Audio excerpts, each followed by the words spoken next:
The views and opinions expressed on any program are those of the producers and/or the persons appearing on the program and do not necessarily reflect the views and opinions of FRC Media, Bristol Community College, or the City of Fall River.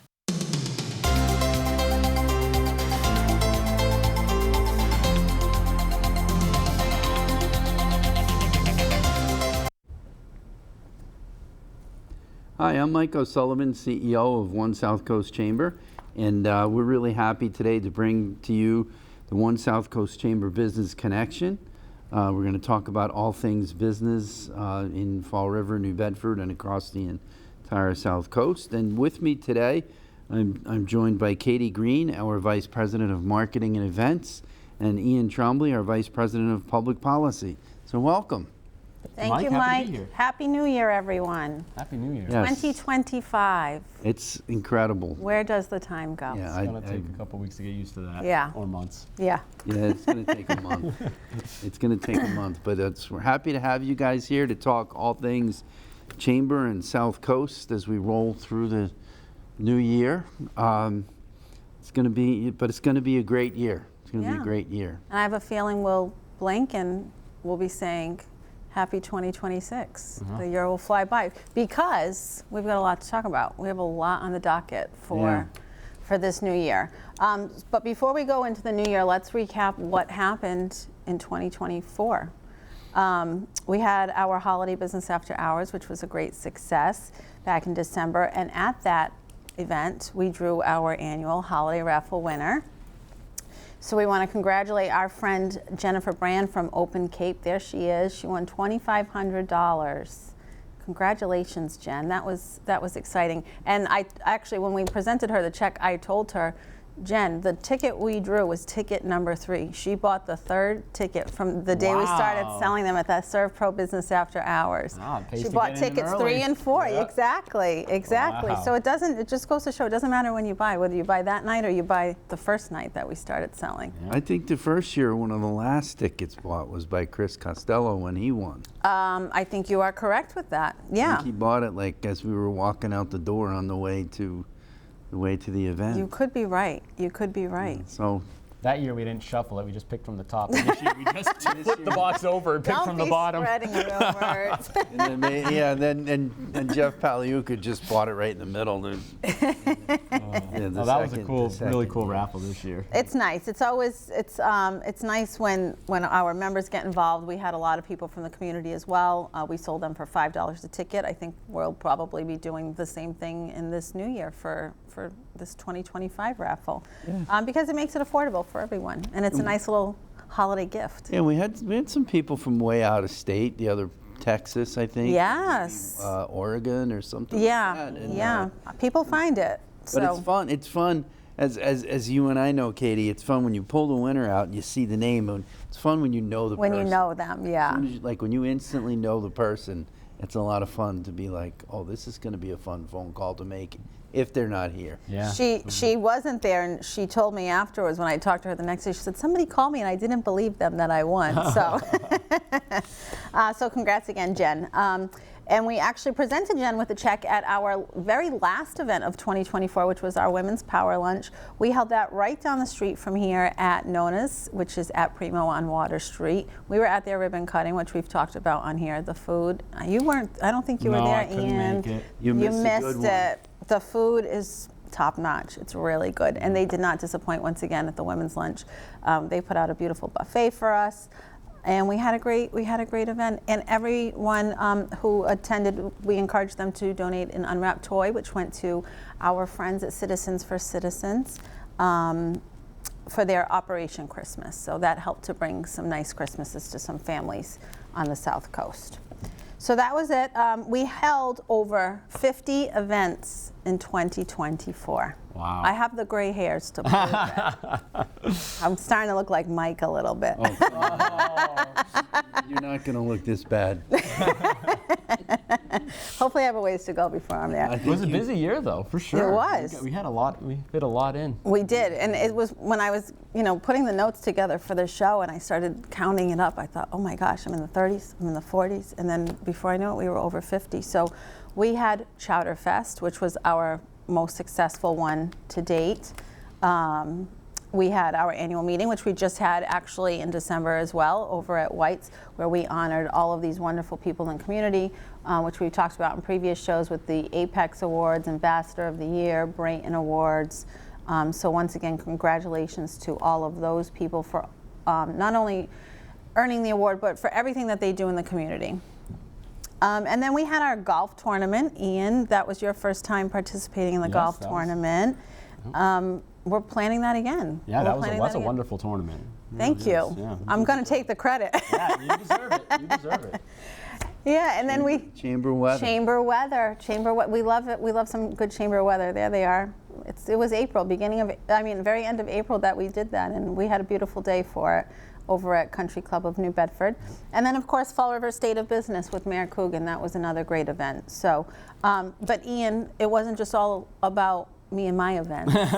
You had some of your own events. Yeah, we had a lot of good events in government affairs, but you helped put those on anyway, so you can certainly still take credit for those. We hosted Congressman Auchincloss for a federal update at Fall River Country Club, which was very interesting to hear from him on all things going on in Washington. We hosted our annual legislative luncheon with the entire state delegation, which was really fun. We get to hear from different legislators across the entire South Coast on issues impacting their region, the entire region, and the state as a whole.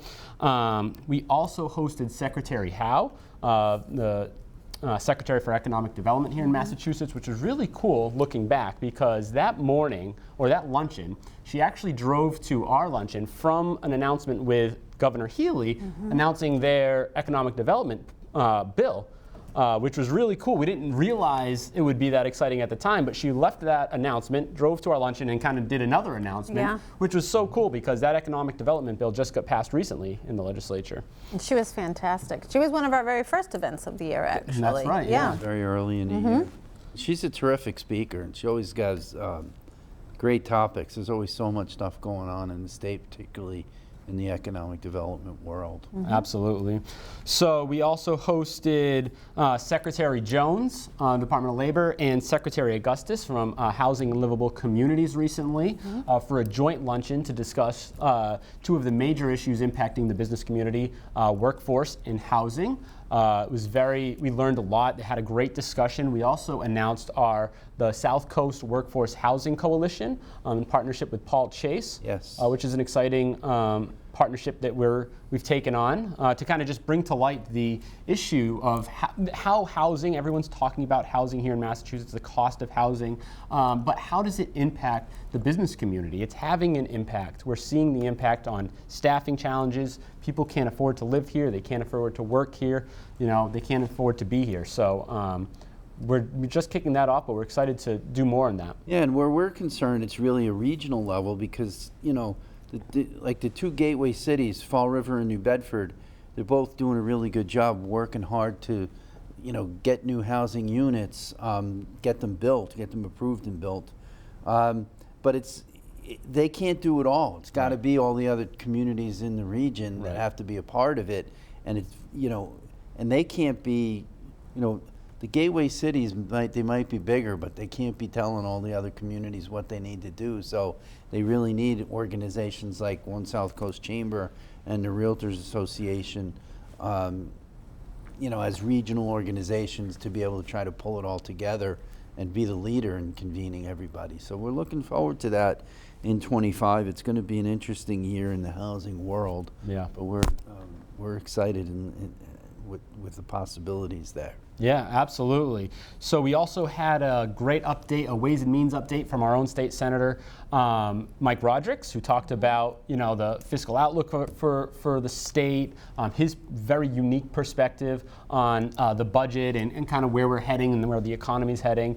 So looking forward to hopefully doing something similar with him again next year. And then a really cool event we did was, while we do a lot of regional stuff, and it's important, we did a New Bedford specific legislative lunch, breakfast actually, and we talked about very specific New Bedford focused issues, State Pier, South Coast Rail, the Fairhaven Bridge, issues that are really hyper focused on New Bedford, because that's important too, So those big legislative policy, government affairs events were awesome. We're looking forward to doing more of those this year. But when it comes to government affairs, a lot of the work is done in smaller group settings, which I really enjoy as well. This past year, we went up to Boston. Me and a few members went up. We had a meeting with Secretary Jones and Director Alpine of the Department of Family and Medical Leave to talk about some of the challenges the business community faces when it comes to paid family medical leave, whether it's the cost or the flexibilities, protections. And it was really cool back and forth discussion. It's not a luncheon where it's kind of you're getting talked to. It was really a great back and forth to hear new sides, perspectives, and ideas on how we could address some of these challenges. I also went up to the State House for Small Business Day, went around and met all of our legislators on their turf, which was really cool to see them all. I thought going into it with all of COVID and so much remote work that some of them might not be there, but I think they were all there, which was really cool to see. So looking forward to doing that again. That was a fun day.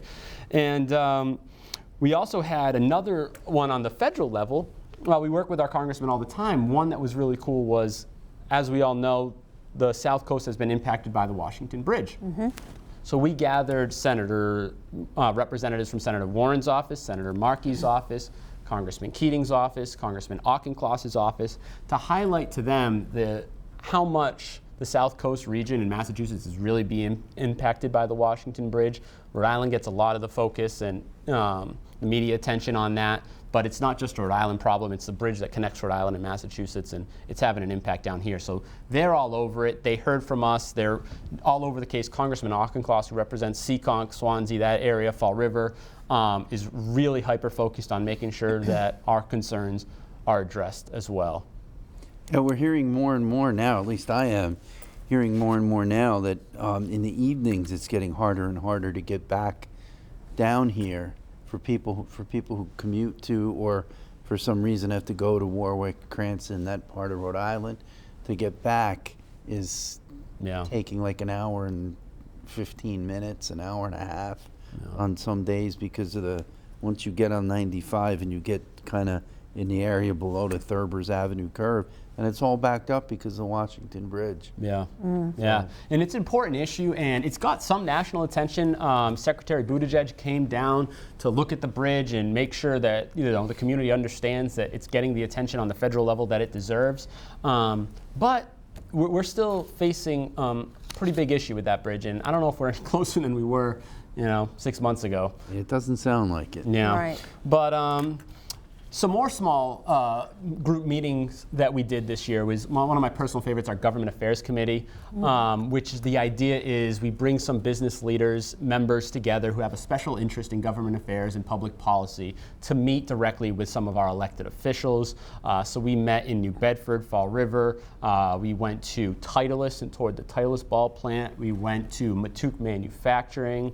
We went to the New Bedford Community Health Center, which was really cool. So we go in, we have a small group discussion on lots of different issues, paid family medical leave, unemployment, housing, all sorts of different issues that are impacting kind of the business community, and have, again, just a small back and forth in-person discussion where we can share ideas and ways to move forward.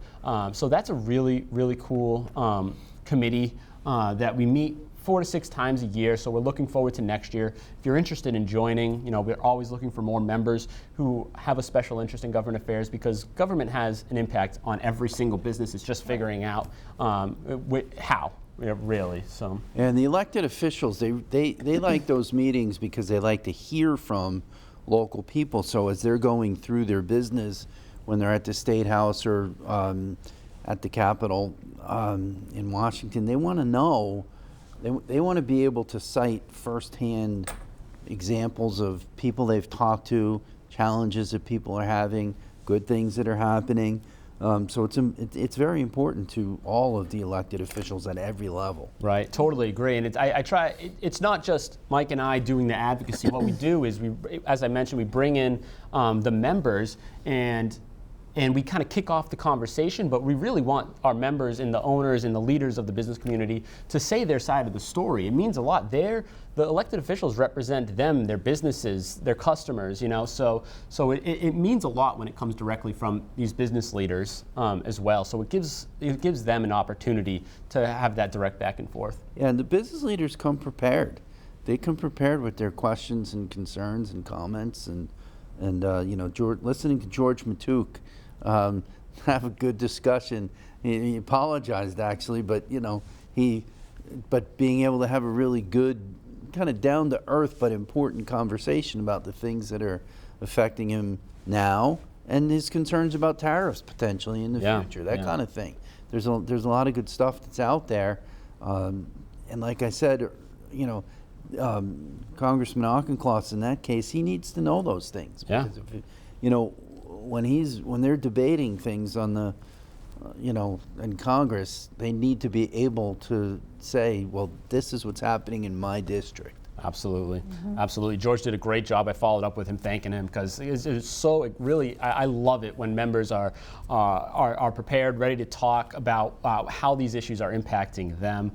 They really want to take an active role in that advocacy, which is great. So, some of the advocacy that we did before we start to look into 2025, some of the success stories, I just wanted to touch on some of the things we worked on.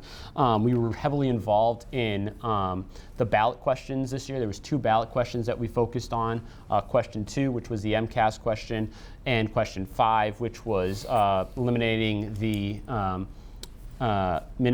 tipped wage, the lower tipped wage for tipped employees. And so we were able to defeat question 5 overwhelmingly. That was awesome to see. Question 2 did pass, so MCAS will no longer be a graduation requirement, but we look forward to working with the legislators and elected officials to see how we can make sure that education standards don't really drop here in Massachusetts. Right. It's, Massachusetts there's, at the high end, Massachusetts, the education system is the best in the country, but the gap from the top to the bottom, which is generally speaking is some of the wealthiest suburbs, and then looking at some of the gateway cities like Fall River and New Bedford, and when you're looking at the gateway cities, there's challenges. There's homegrown, just demographic challenges that make it harder for the students, and having the same bar. I thought having the same bar by using the MCAS as the bar for graduation was really was important, but we don't have it anymore, and we can live with that. We don't have a choice. We have to live with it. Yep. But as we move forward, hopefully everybody that was involved on both sides of that equation, we can work together to come up with a much more reasonable compromise. Because in 1993, and Ed Lambert was involved in it back then. When they designed the current system of funding for the schools, he was a state representative, and he was involved in that at that time, and representing businesses through Mass Business Alliance for Education. Now he's still involved in it, and we support him tremendously. But there's got to be a happier medium, okay? The old system, if people felt it didn't work, and obviously the voters felt it didn't work, but we can't just have nothing. Right. Totally agree. So that'll be one of the things we're looking into 2025 with. Another important thing which I was excited about that we got on early on was a piece of legislation that one of our own state representatives drafted, Tony Cabral. He drafted the Downtown Vitality Act, which was pretty cool legislation. The idea was it would take a percentage of online sales tax and reinvest it into downtowns of gateway cities. So cities like Fall River, New Bedford would take some of the small percentage of online sales tax and reinvest it into communities that are really being impacted by some of these big online sales. So that didn't pass the way it was initially written, but it was included in the economic development bill, which was recently passed, which is very exciting. There's going to be a large fund that's part of the Downtown Vitality Act that's going to be available for downtowns and municipalities, which is going to be very exciting. So going into 2025, looking how we can kind of access some of that money and make sure it comes into our region in the South Coast in Fall River and New Bedford. Yeah, first, as we've heard a few times this past week, the legislature still has to figure out what the rules are and what the policies are going to be as far as the Downtown Vitality Act fund. But it's very important. That's going to be, there's a lot of money there, and hopefully we can make it flow to the South Coast. Exactly. Yeah. So it was a busy year in 2024 with all our events and advocacy and work, but looking into 2025, do you want to? Before you jump there, don't forget the Chamber Policy Network and the great work we did there. We advocating for, we ended up getting the tax break. Yes. The largest tax break in a very, very long time. Was extremely important. And of course, you can't really say yet if it worked, but we also were part of writing the letter reminding the government that just because the revenue's there doesn't mean you have to spend the money. Absolutely. It's a great point. The Massachusetts Chamber Policy Network, 10 largest chambers. Yes. And we find areas of that we agree and we want to advocate as a larger group. Yeah, and so that was a big one. Tax was a big one. So looking forward, it's funny, when we wrote that letter, the state was pretty flush with cash at the time. They had all this excess money, and now I think we're starting to see a time where budgets are going to be a little tougher. And so to our point, just because you have it doesn't mean you should spend it, because they might be needing to tighten up their belts a little bit up there. Right. So that's our 2024 recap. Looking ahead at 2025, we have a lot going on. Once again, we were hoping to be able to announce it today, but we got some news just beforehand that we cannot make the official announcement, but we do have a celebrity dinner happening in May, which is going to be really exciting. We were hoping to announce the celebrity, but we've hit a little snafu and we're going to work that out. So next month, fingers crossed, we're going to be able to tell you who that celebrity is. What if we don't say the celebrity? You have to sign up and just be surprised. All right, I like that idea. That's a good marketing tactic. So a few more save the dates, however. Chowderfest, which, as we mentioned before, we had a great time at Chowderfest this last year. We've been holding it on Columbus Day weekend, and it's been doing really well. So it's once again going to be the Saturday of Columbus Day weekend. Save the date, October 11th at City Pier 3 in New Bedford. And that doesn't just feature New Bedford restaurants. We always want to reiterate that features restaurants all along the South Coast. We had a couple of Tiverton, Rhode Island restaurants join us this year for the first time. We had a lot of first-timers who came away winners, which is great to see. Yeah, McCrae's Seafood was a winner. Mm-hmm. Tequila Lime, they were a winner this year as well. And Tipsy Toboggan too. Tipsy right? Toboggan, yeah, but they were not newbies. They're old pros, the Tipsy Toboggan. But yeah, they always come away with at least one. I think they got a couple of prizes this year. Yeah, they got a couple, and it was fun though. It was. Talk about great weather. Great weather. It was compared to the year before, where we had a terrible day. Some people have said that was the best Chowderfest ever. Yeah, it was great. The weather was perfect chowder eating weather. Any warmer and it might have been too warm for chowder. So we're going to pray for that chamber weather again. Yes. On Wednesday, April 2nd, Mayor Coogan will be hosting his annual Fall River State of Business with us over at Fall River Country Club. Information for that is going to be up on our website soon at onesouthcoast.com. Save the date again for more chamber weather. The golf tournament. Our Chamber Invitational is going to be held on Monday, April 27th. We're working on figuring out where we're going to be playing this year. So we'll see. It'll be a great spot. Yeah, wherever it is, it'll be fun. We always have a great time wherever we go. And then we have lots of business after hours. Our first one of this new year is our DEI themed business after hours. That's going to be on Thursday, January 23rd. You can find more information about that on our website. But Ian, before we close it out, what do you have on your docket for government affairs for this year? Thank you, Katie. So a lot of great stuff to look forward to as we enter 2025. one exciting change is kind of an unprecedented change with the state legislators locally. We have 4 new state legislators who are going to be joining us this year. We have Mark Sylvia out of Fairhaven, Steve Ouellette out of Westport, Justin Thurber out of Somerset, and Senator Kelly Dooner, who's going to be out of Taunton. So there's going to be a lot of new faces. We're looking forward to working with all of them and getting them introduced with what we do and what some of the priorities of the business community are. But it should be a really, really great year on legislative advocacy. So some of the other events we want to do, we're looking forward to hosting kind of an economic outlook, which I think will be great later this year. Like I said, we'd love to have Senator Roderick's back, kind of give his perspective on the state budget from Ways and Means, and some other industry experts on their kind of perspective on the economy.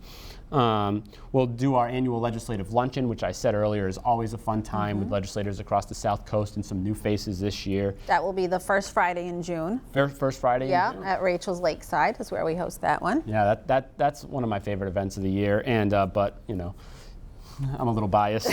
And then, as I said, we're going to be doing a lot more of our Government Affairs Committee this year. Last year was kind of like a revamp, which was a great start, though. And I'm looking forward to kind of maintaining that momentum, having at a lot of great businesses in the region, showcasing those businesses, and having more discussions on important issues.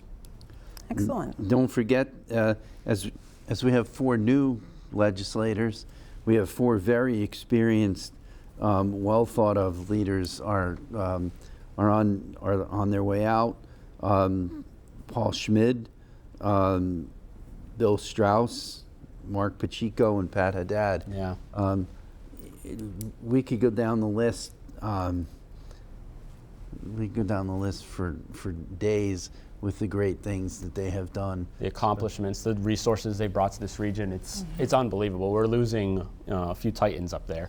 Yeah, definitely. And I mean, when you consider that Pat, for quite a few years, Pat was the Senate, the House. What was the title? The Secretary pro tempore. Is that?